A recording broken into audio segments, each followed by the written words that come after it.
Well, how's it going, gearheads? Welcome back to another episode of GEARHAULICS. I've got an amazing roundtable discussion and group with me tonight. I've got my returning co-host, Jason, aka Huck from Huck Outdoors. We've got Melissa, the UnlikelyHiker, aka Melguyver. If that's not your official trail name, I think you need to start displaying that on screen because I've seen that in person. And then we've got my buddy and co-worker, Edgar, who went out on his second ever trip and did a 40-miler out on the Trans Catalina Trail. We definitely have to get you a trail name as well, but he's feeling a little bit under the weather, so he decided not to put on the video tonight. But welcome in, everybody. How's everybody feeling tonight? Everybody good, except for Edgar. We all know Edgar's down and out a little bit, but everybody else doing good? Okay. Doing good. Recovery. All right, so I figured, we all had a blast just doing the TCT. We just got off the Trans Catalina Trail. It's my second time ever doing it. I think this is the second time Huck ended up out there as well, right?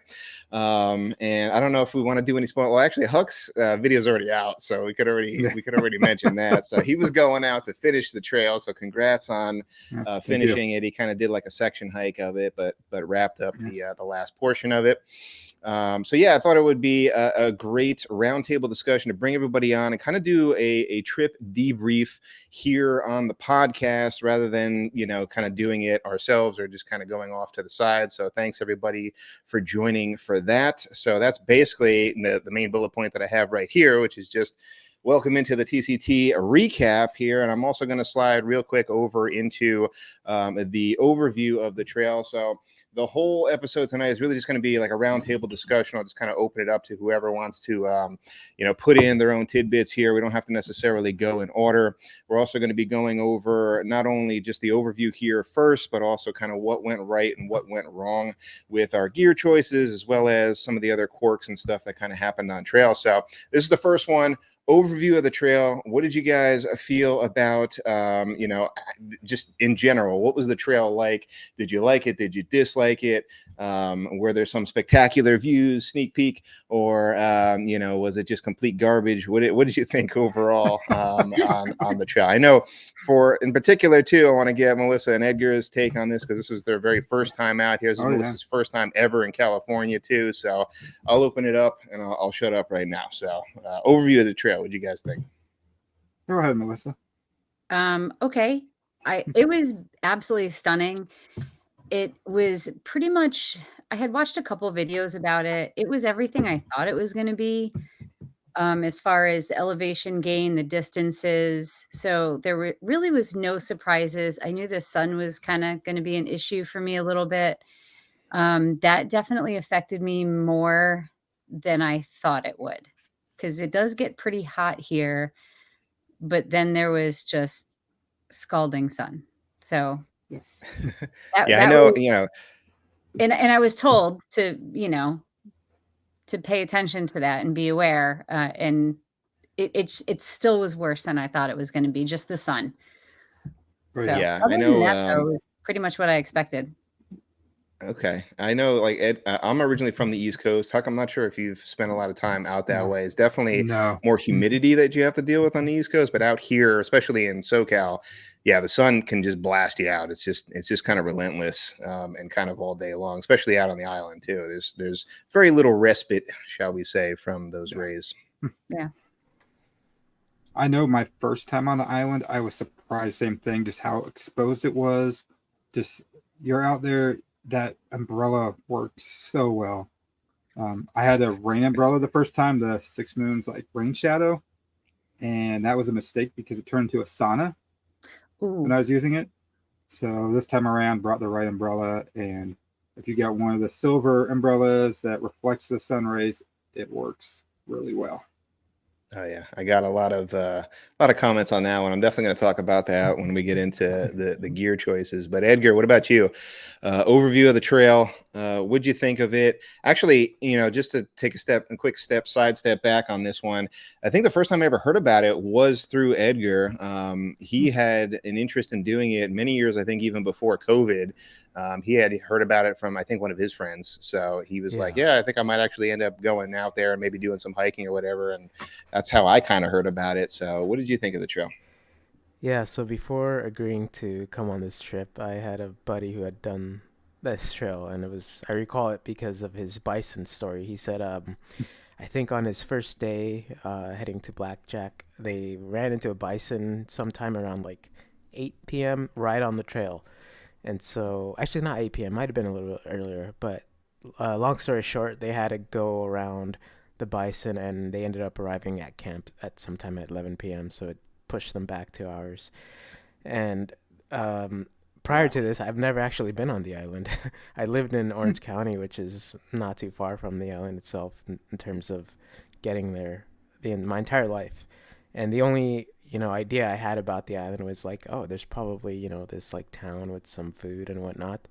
I totally did not have any real like image of the trail overall and the entire hike until this trip. So I actually didn't look up any videos at all prior to the trip either until maybe just one or two pictures. But overall, the trail was really nice. Like Melissa said, the heat in the first day was a little bit um, overwhelming, but I did take Dave's advice to bring some sunshade. As someone who doesn't get sunburnt often or regularly, I definitely almost underestimated that idea there. So I'm glad I brought this like I'm not sure what you call it, but it has a hat. It's a hat that covers your neck, and it actually had a face mask portion as well that I didn't use, which I don't think I needed. But um, yeah, the trail was beautiful. All the campsites I think were great, and I definitely think I would probably do it again. Yeah, it's awesome. You went in cold, not even no spoilers or anything, really. So that's Wow. cool. Huck, what about you? This was second time going out there. Like I said, you ended up rounding out the through hike. What'd you think Yeah. of that? I guess was it the northern part of the island with that Parsons Okay. loop? Well, everybody prepared me for how steep it was. It was still steeper than what I thought it was going to be. Still kicked your butt, yeah. Yeah, yeah. My buddy Matt, my friend Micah both said like, "You watch out, it's going to be steep going up and really steep going down." And I was like, "Okay, it was steep going up, but as soon as we hit that downhill, the Parsons Landing, I was really shocked at how steep that was. And then seeing that used to be a road and cars actually go down that from time to time, I was really surprised." Yeah, it's crazy. I also didn't notice Huck's got his background tonight as all our tents there I in saw Parsons that. Landing. That's really cool. There's a That there's was a yours. great shot. Cool. I guess I'll throw in my tidbits here. Second time out there, I missed the completion of the through hike last year, so this was my redemption year. I kept saying that it's going to be in my trip video at least like 2-3 times. I had mentioned that, and I'll just say the spoiler alert too. I think probably at least part one of my video is probably going to be split into a couple of videos for my trip videos on this one, but that one's probably already released. But I did end up completing it this year, so I am extremely excited to kind of like build that out. Last year I had a couple of issues, mostly with logistics around scheduling, that I think I just needed that extra day and I didn't have it. So we also scored the Parsons Landing campsite, which is also a tough one to get. You have to book that one. I'd say at least, anywhere from like 4 to 6 months out. When I booked, it was around 6 months. Last year, it was around, I think, 2 to 2.5 months out where I was trying to book it, and they were just all sold out when I wanted to go. So about, just the logistics, I would just mention that if you're ever planning on coming out and doing this trail, if you want to snag some good campsites, not just like backcountry campsites, so you can't just show up and camp wherever you want. So you definitely need to kind of, focus in on the logistics around that, as well as the boat ride and everything, kind of getting to and from the island. But I love the trail. I think it could turn into an annual favorite for me for a little bit here. There's a lot of different ways I think that you can do it and tackle it in less days. You can even fast pack. I know, somebody that I talk with is considering fast packing it and just doing it in like an overnighter. So depending on your fitness level and kind of like the elevation and what you're used to, there's a lot of different ways that you can tackle this trail. All right. I think that was a pretty good overview. A little teaser right there. We haven't gotten into everything. Actually, I think, Huck, you wanted to mention the different food options on trail too. I think this is a good spot to talk about that. So what's the deal surprisingly enough, you're on an island with 2 cities. So technically you can get food in the city in Avalon at the beginning, and then also in 2 harbors you can get food as well. So that sort of helps with the amount of food you get to bring out there. Island in the Sky is another place where in the middle of the trail, you can get yourself a burger, breakfast, burrito, whatever you want, and know that they have. So that helps a lot when you're trying to plan your food choices, and helps loosen or line up your pack weight. Yeah, for sure. I know that was one of Melissa's biggest questions too. 'Cause she's like, I know there's options. I've been doing some research. And then she's like, I probably overpacked. I'm like, I definitely did too. I think this year as well.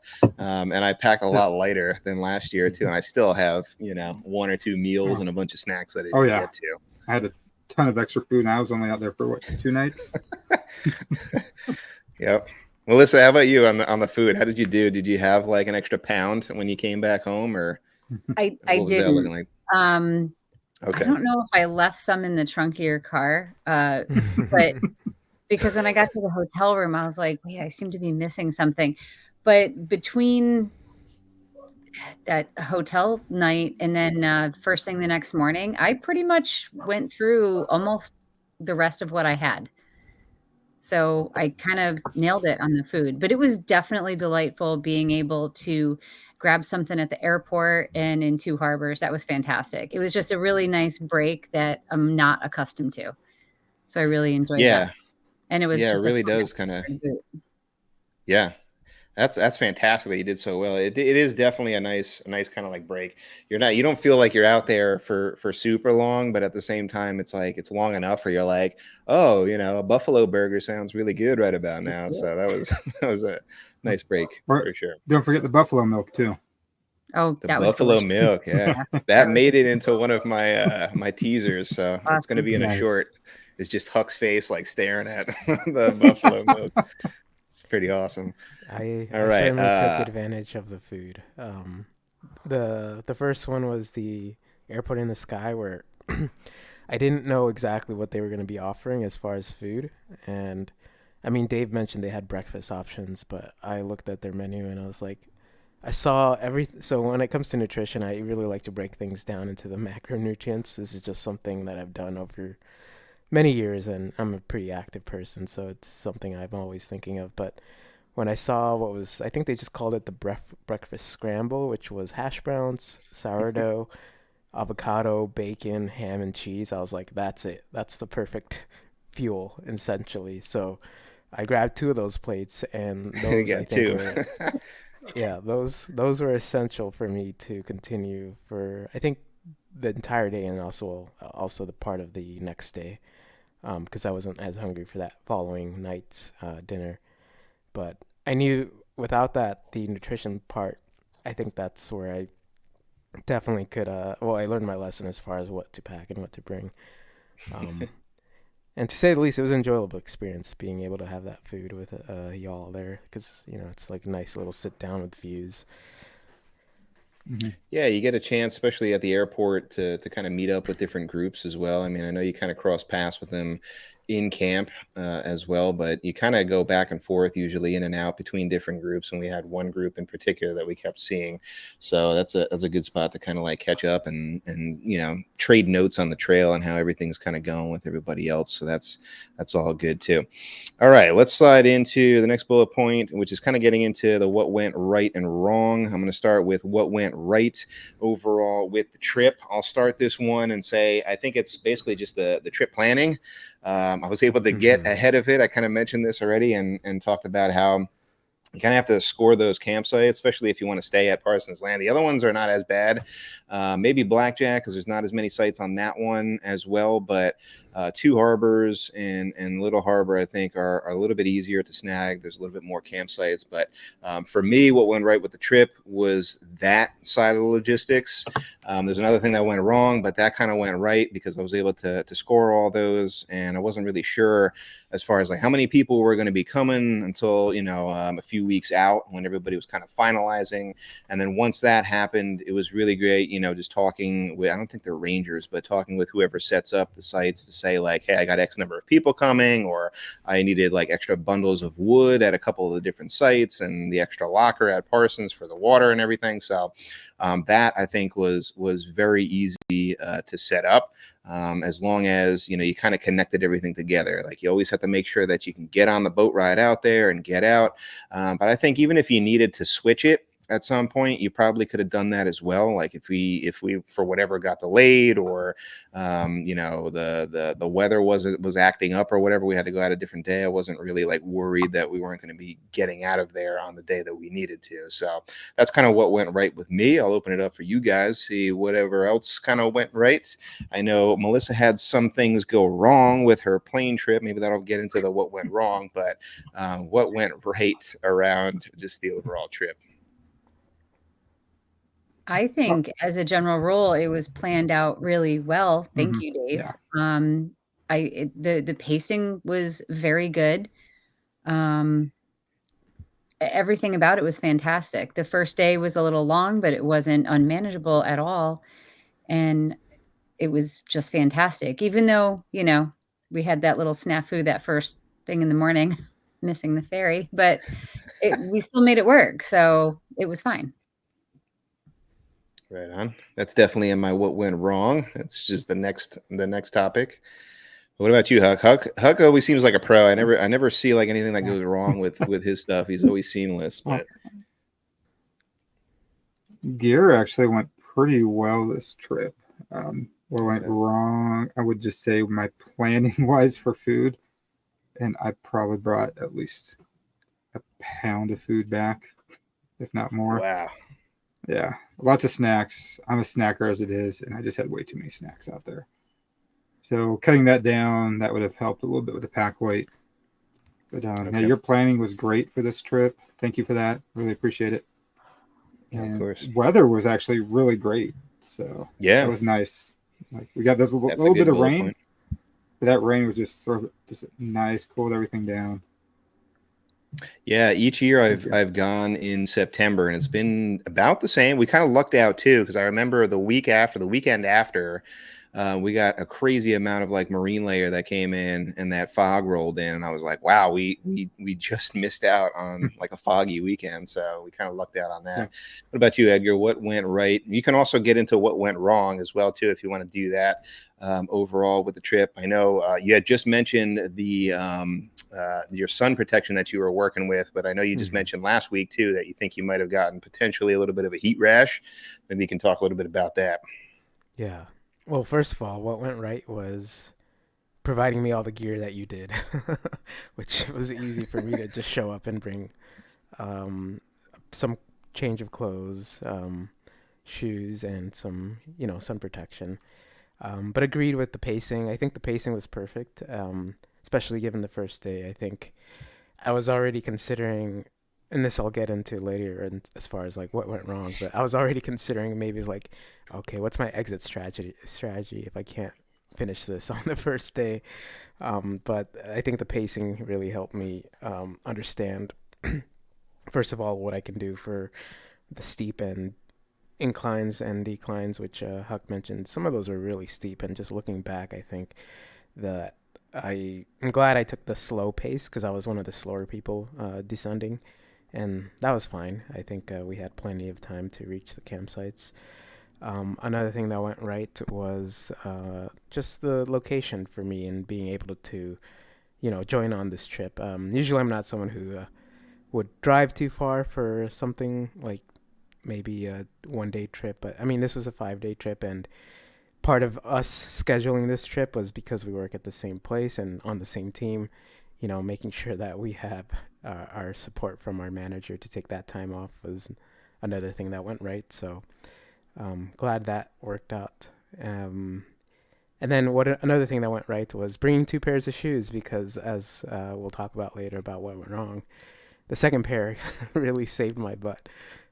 The second pair was actually going to be used as more of like a camp shoe, but turned out it was actually the majority of the hike shoe. So I don't know if you want to talk about that now, but yeah, having 2 pairs of shoes was crucial to this trip.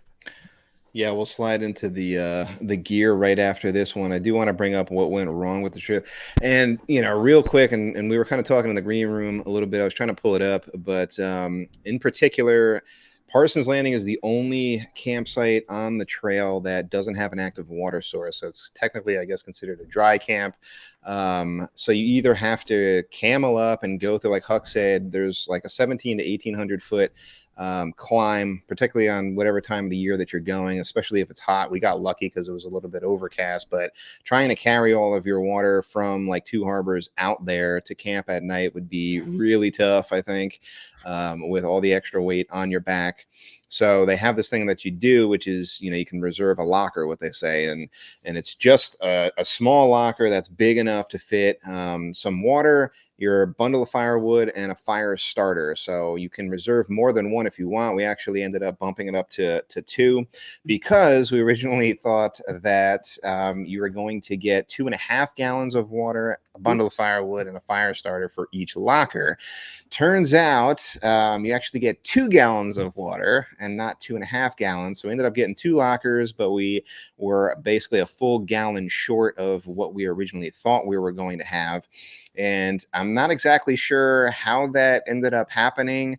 Huck brought up some articles in the green room saying that there are still articles, I think from this year or last year, that said 2.5 gallons, but I think at some point they dropped that down to 2 gallons per locker. So long story short there, we saw a waterfall kind of descending going into camp, and we're like, oh, it's a little ways off, but it ended up, I think, coming all the way down and kind of had an outlet out to the beach there. So we ended up filtering some water, luckily. And I forget how much we did, Hug. I think it was a little bit under a gallon, somewhere around there, just a little bit extra to get us through and be safe. But that, I think, kind of went wrong because I think it was a little misleading. And looking back on my invoice, it said 2 gallons, but I think I saw 2.5 somewhere else. So yeah, what do you think about that? Yeah, I was expecting the 2.5 gallons, so a total of 5. And everywhere I've looked up online, from like all the reports show 2.5 gallons. So I don't know if that was changed this year or what happened, but yeah. So luckily we found that water out there. That was confusing. Yeah. Yeah, I know. I think Melissa was the only one who was good. I think she had. Did you have like a liter and a half? She still had. Yeah, I rolled into camp with like a liter and a half at least, but I carried all that. It was terrible. Yeah, how much did you start the day with? I didn't drink that much. I really didn't. Okay. I think I started the day with 2.5 liters. Okay. It just, I mean, I knew it was going to be hot, and I was just afraid I was going to be thirsty. I probably had about the same, but I was running on fumes. Like I was definitely super low rolling into camp.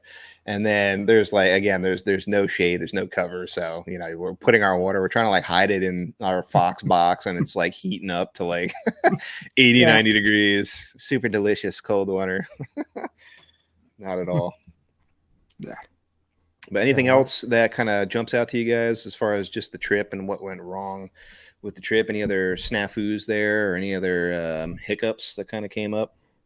I think I would have preferred, I mean, the umbrella that I had worked, especially after I attached it to my trekking pole. But the handle, you know, was much shorter than the umbrella that you guys had. And I think had it had a longer arm, it wouldn't have driven me so crazy. And I would have used it from the beginning. But the trekking pole definitely made it doable. And the weird thing, you know how like everyone's phone, just the batteries were getting zapped really fast. That had to have been just from the screen brightness. I used my phone on the plane the entire ride home. And when I got off the plane, I still had 40% battery. Wow. Yeah. And it was like 8 hours worth of flights. So not entirely sure what went on with that. Yeah, I'm gonna throw in another thing, and it's not really necessarily related to us, but as far as like what went wrong trip wise, in Little Harbor, we saw a native bison who was kind of just chilling at a campsite right behind us. There were a bunch of idiots who were kind of taunting it and running in front of it. Don't do that. Like, don't be those people. And then I think Melissa was the one who showed the group that somebody else got like hit by it later on. I think there was a woman who got either tossed around or something. Like, she had some bruises on her from what we believe to be the same bison. It was definitely at that camp. So don't be those people, and don't taunt the fluffy cows out there. It's not a good idea. Yeah. Oh yeah. Yeah, that was Okay. I did have some things about what went wrong for the story of the shoes. So Dave and I were actually talking about shoes prior to this trip, and it's one of the biggest concerns for me, which I guess is related to gear. Sorry, I jumped the gun, but Go for it. we had done a trip in Joshua Tree that was a 1 night, 2 day trip, and I experienced my first ever black toenail from these hiking boots I bought years ago. And I don't think I've ever put them through that amount of time on my feet. So prior to this trip, I was researching, what shoe fits my feet style overall. And for the past like 5 years, I've been wearing bare minimalist shoes, so like zero drop shoes that barely have any kind of padding.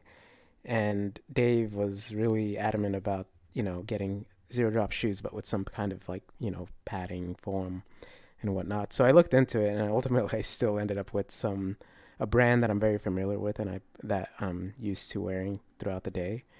But these were leather boots that, again, I don't ever wear these kind of hiking boots in general. So on the first day, I pretty much knew that these shoes were not gonna get me through the trip.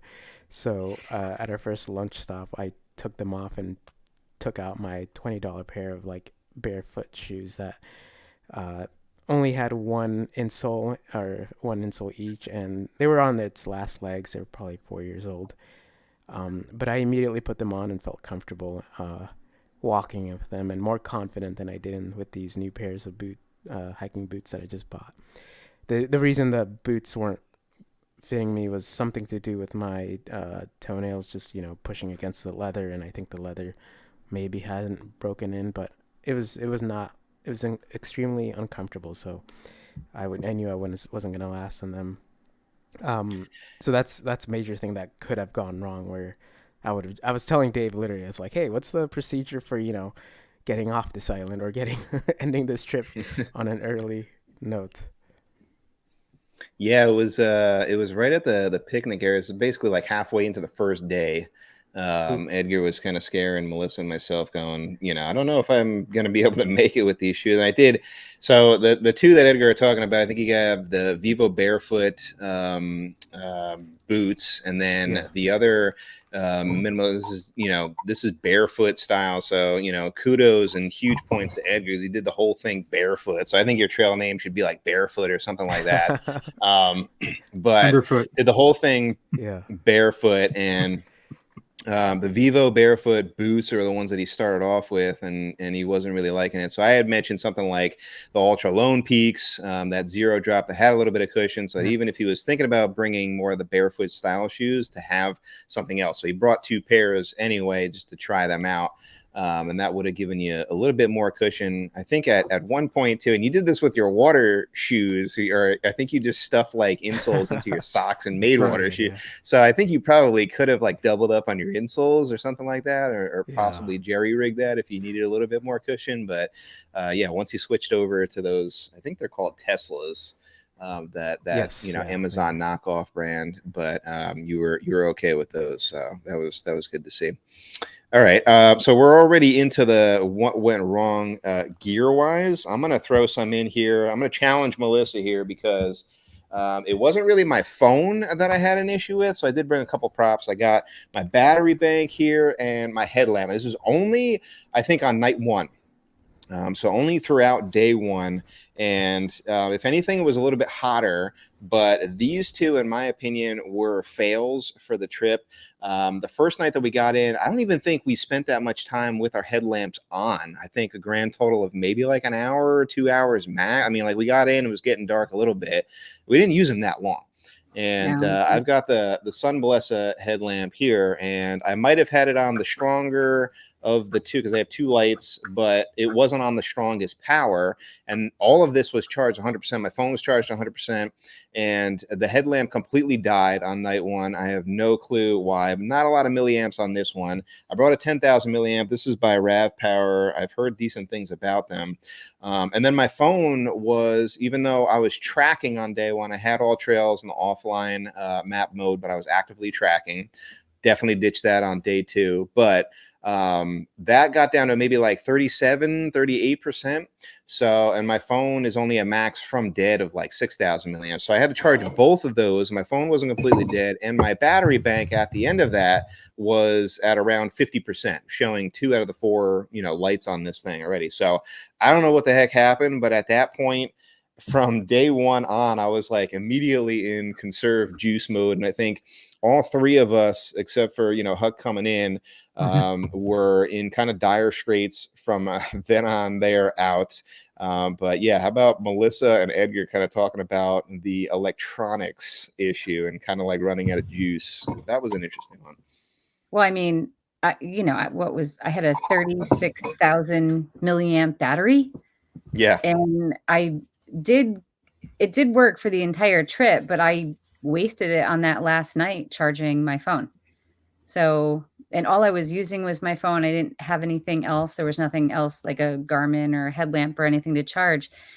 But if you do the math, that should have lasted so much longer. And it has in Yeah. the past. So again, there was something going on. It's a newer battery, but I've used it before and depleted it. And I have 2 of those. One's 30,000, one's 36, and I'll use it for weeks on end. So Yeah. no clue. Yeah. No I idea have what no happened. idea. What about you, Edgar? Did you bring a power bank with you? I know like your phone Yeah. was running out, but that was primarily what you were kind of like shooting and taking pictures off of. But I didn't know if you brought a battery bank. Yeah, so I did bring a power bank, but I didn't fully charge it up, and that was a mistake number 1 for me when it came to electronics. The other mistake was bringing a phone that already has a bad battery capacity. When it's brand new, it has a battery health of 100%. This one's like at 80 or something like that. It doesn't last long enough. And in that time, I also, for the first day or 2, I didn't have it in airplane mode, which I think would have helped quite a bit. And even low power mode, it would have been useful to do from the get-go, because that disables things that you don't need on a trail in any sort except the camera. Right. And yeah, to the point about the power bank, I think I was actually also concerned about whether the heat was affecting its actual capacity, because I could have sworn I could have charged for the entire trip, but it only had 1 or 2 days worth of charge.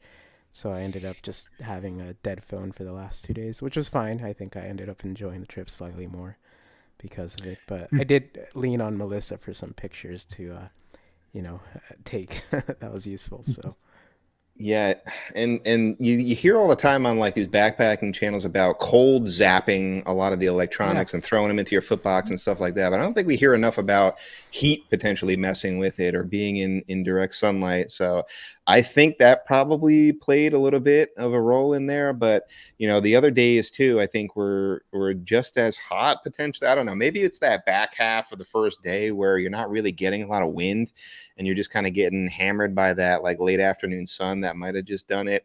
But yeah, Huck was the trail angel, because we were able to get a signal at some point. I'm like, dude, can you bring a wall charger? And and I ran out of memory on my GoPro too, so he hooked me up with some extra memory and SD card for my GoPro. So we were able to get a little bit more off of that. But yeah, I was the same as Edgar. I was like, all right, airplane mode immediately and just trying to conserve. So that was kind of a bummer, not being able to shoot as much as I wanted to. But Huck, anything stand out that went wrong? I know it was just a couple nights for you, but I'm not sure if anything. It was more kind of a bummer. forgetting things. Okay. Left early and forgot my whiskey. So it was when I came home, it was sitting on the counter. Essential. The whiskey was sitting right next to the flask. So I was going to bring some whiskey to share with everybody at Parsons Landing when we got there. I didn't, so I'm flipping out right now.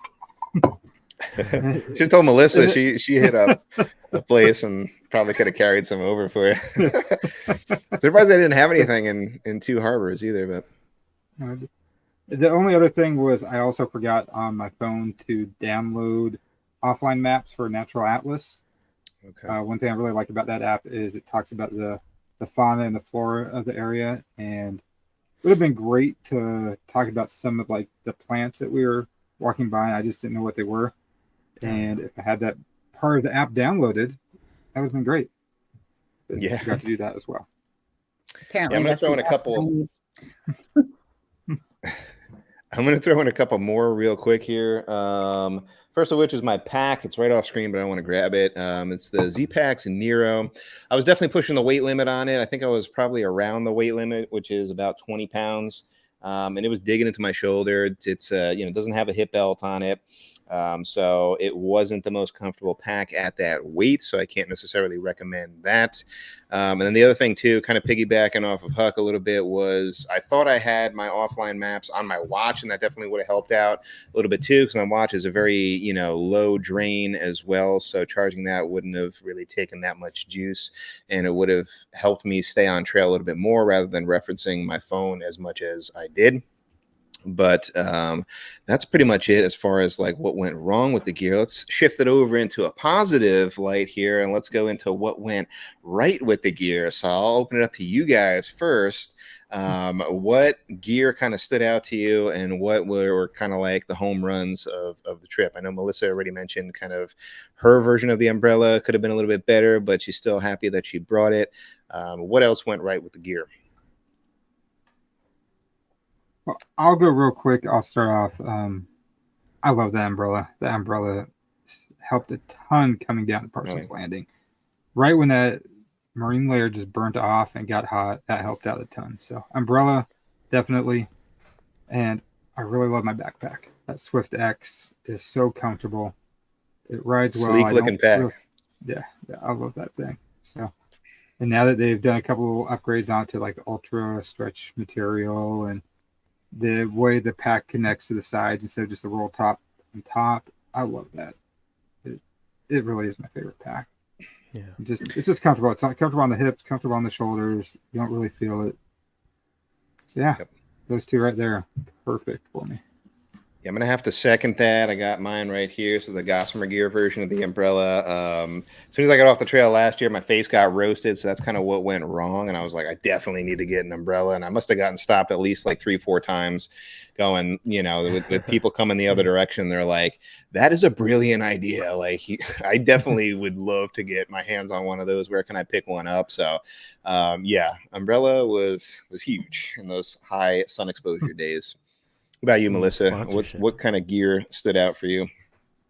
Oh, my tent. The Durstin. Yeah, I love that tent.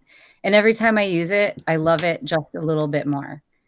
For the most part, I mean, everything that I brought with me worked really well. I didn't have any regrets. I did bring a quilt that I hate, but it worked perfect for this trip because it was so warm.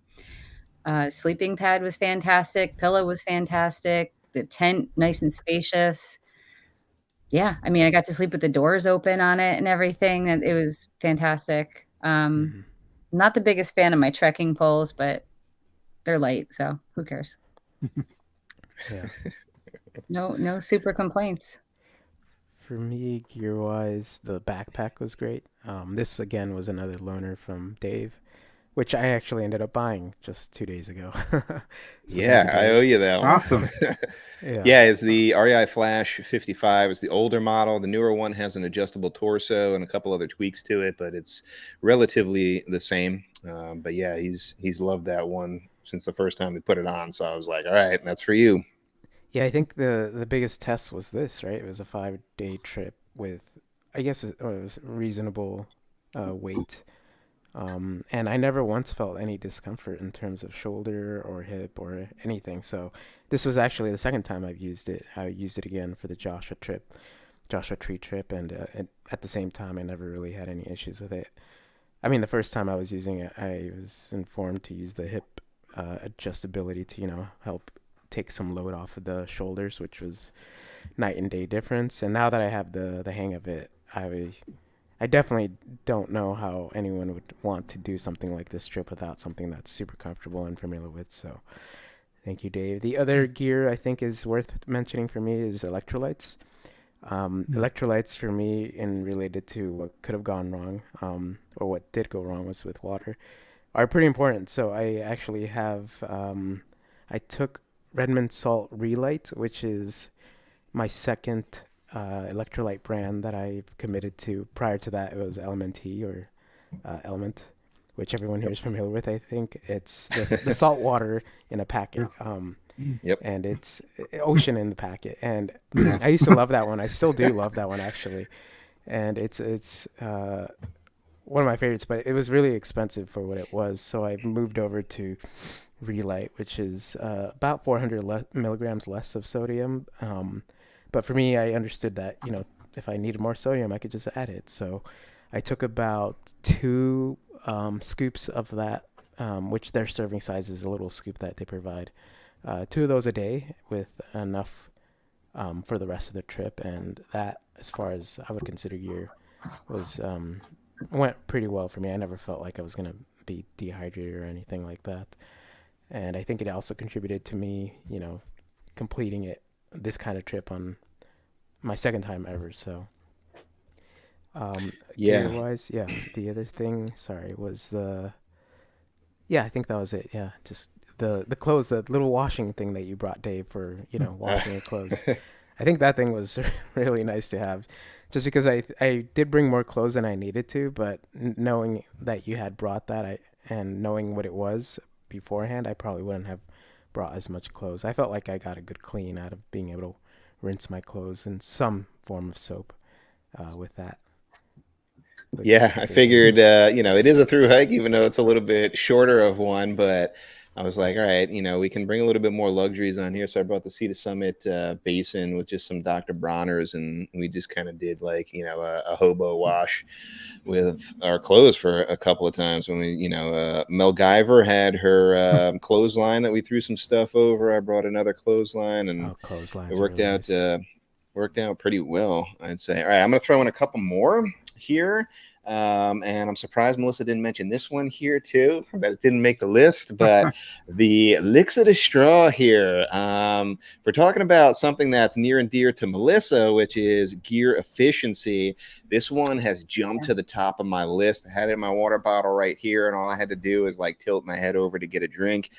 You'd be surprised, those little things that kind of just stack up throughout the day and become annoying over time, such as just, as simple as taking your water bottle out. Even if it's up front here, or if you have it in back, it's probably a little bit worse. But I don't know. Little things like that kind of stack up. So that worked out really well for me. How did that work out for you, Melissa?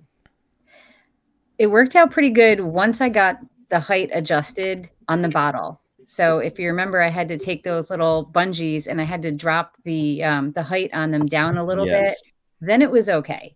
But I was definitely fighting with it on the first day. I was fighting with several things on the first day. Yeah, just getting it dialed in. Once you had it dialed in, it looked pretty solid. Yeah. The other thing that I wanted to mention real quick is, and I thought it was a highly overrated piece of gear at first, and I was like, maybe I can get some use of it out of it, but I don't know how good it's going to be. This guy right here, this is the name brand. You don't have to get a name. This is the Rawlogy cork ball. It's maybe, 2.5 inches in overall diameter, but believe it or not, this thing was super clutch for me with sore muscles. I had a little bit of a flare up with some knee pain and stuff, and just being able to roll this over your sore muscles, it works. I'm a believer now of it. I was also using trekking poles, a couple of different techniques that you can use to kind of roll out different muscle groups and whatnot, but I was doing that religiously, every time we stopped and everything, and it really helped me out big time. I don't think anybody else brought it, but I would highly recommend it if you have sore muscles. So that was a good one for me. I think that's all I had. You guys have anything else for what went right gear-wise? Otherwise, I'll slide into the next one. Well, real quick, I gotta agree with Edgar on the electrolytes. That helps a ton for me. And I can't do Element. It's just too much salt. So I'm an Ultima guy. But yeah, having those electrolytes just helped a ton, especially coming down from Parsons into Parsons and just replenishing all those minerals I needed. Perfect. Yeah, it's a game changer for sure. Yeah. All right. Last item that I have for you guys today is going to be any gray area items here. And I kind of sprung this on you guys late, so I'm going to start on this one here. But it's really just the gear that like maybe I had high hopes for, didn't necessarily meet the mark. Or just something that you know is still something that you're playing around with and maybe you have to tweak or whatever. But for me personally, I'm gonna start here and I'm gonna go with my alcohol stove system.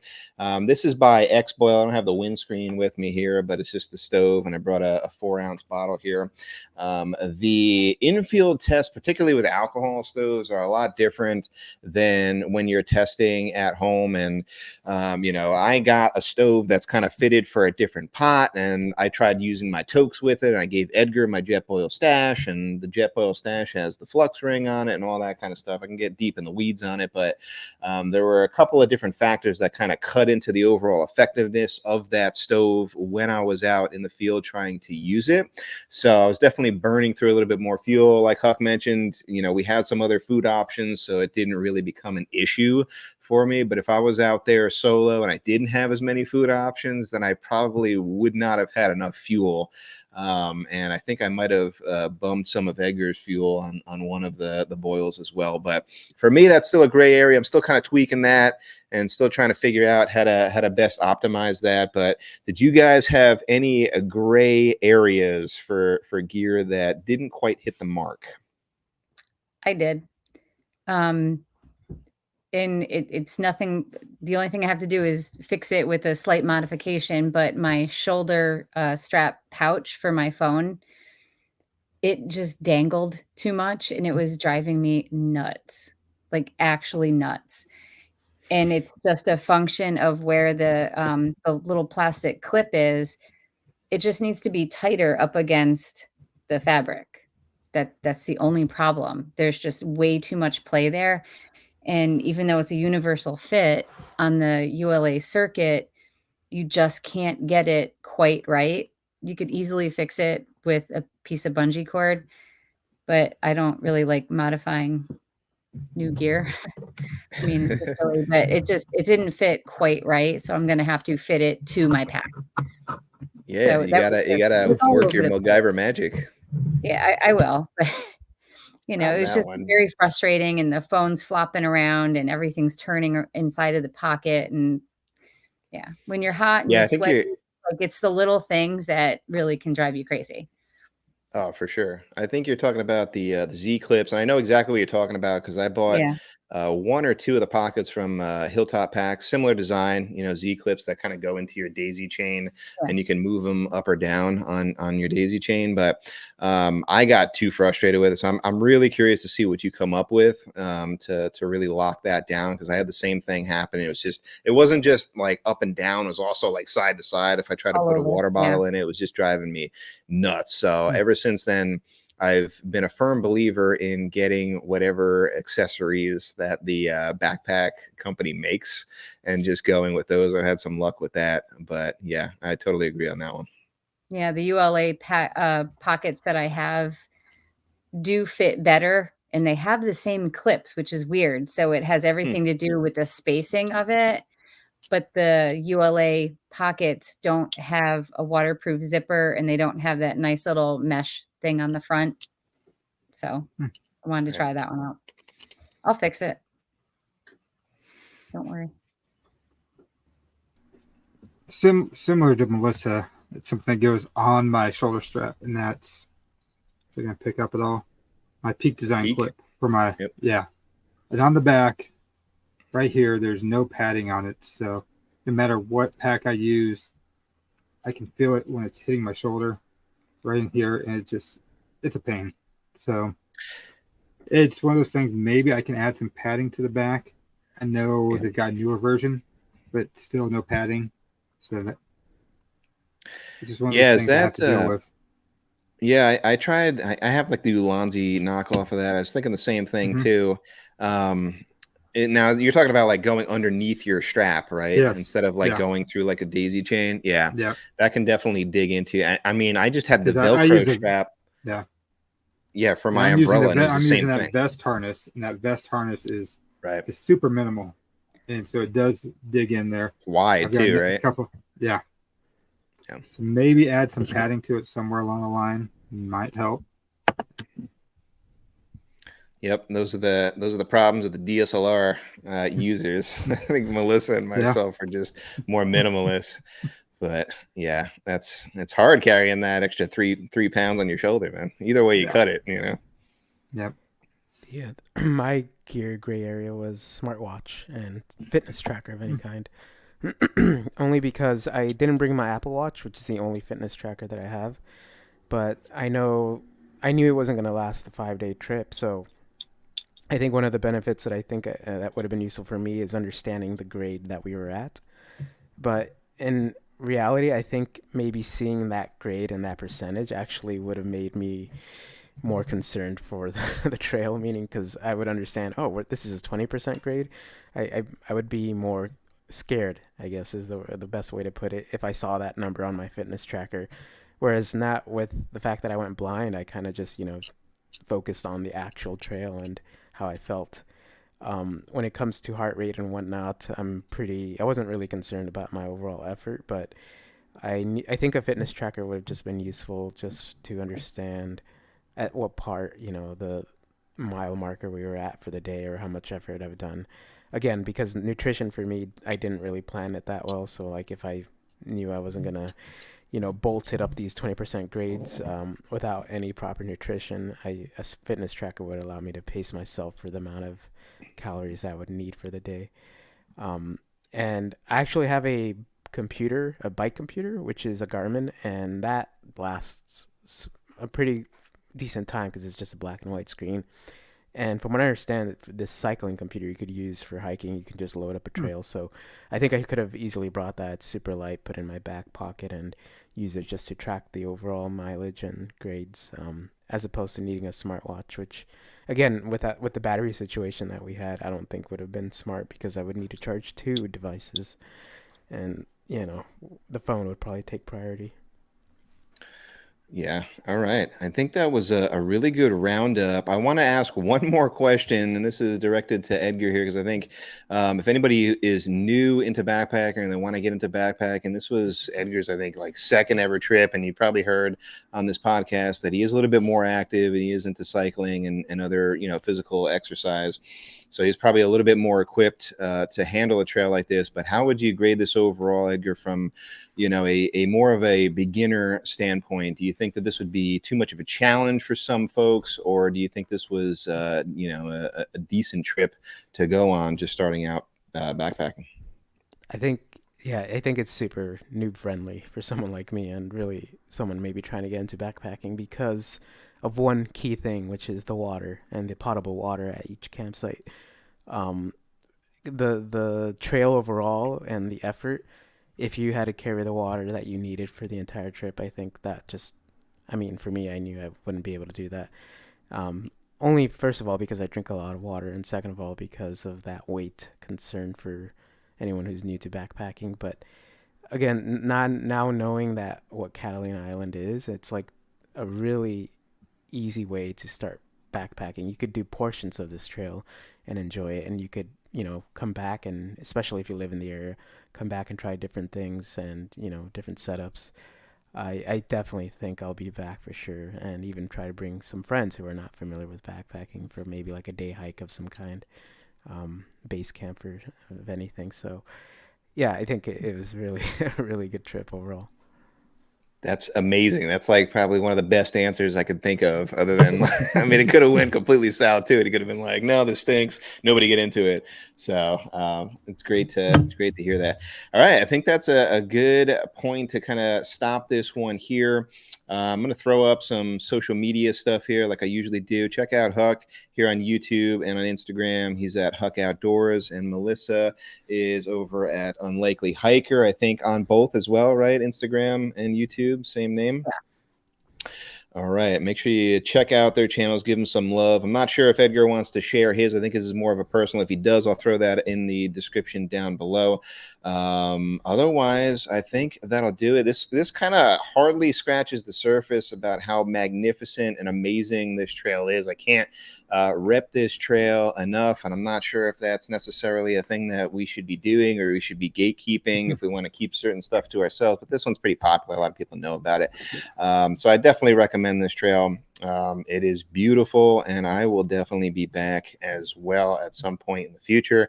Thanks so much, guys. I really appreciate you joining this recap with me tonight. Make sure you check out everybody else's channel. Like I said, Huck already released his. At the time that we're shooting this one, Melissa and I are still kind of like doing our videos, but we're going to be doing some trip videos on this as well, and some other content dropping here and there. I know we've kind of sprinkled some stuff on Instagram as well already, but check out everybody's channels, show them some love and subscribe, and I'm sure we would all greatly appreciate it. This is probably going to be another premiere, so if you join the chat down below, thank you so much. If you haven't and you're catching this one later, make sure you hit up the comments. Let's continue the discussion. If you have any other comments, questions, or concerns about this trip, make sure you leave that in the comments down below, and we'd be happy to answer anybody's questions. But thanks again, guys, for joining, and we will see you on the next one. Thank you.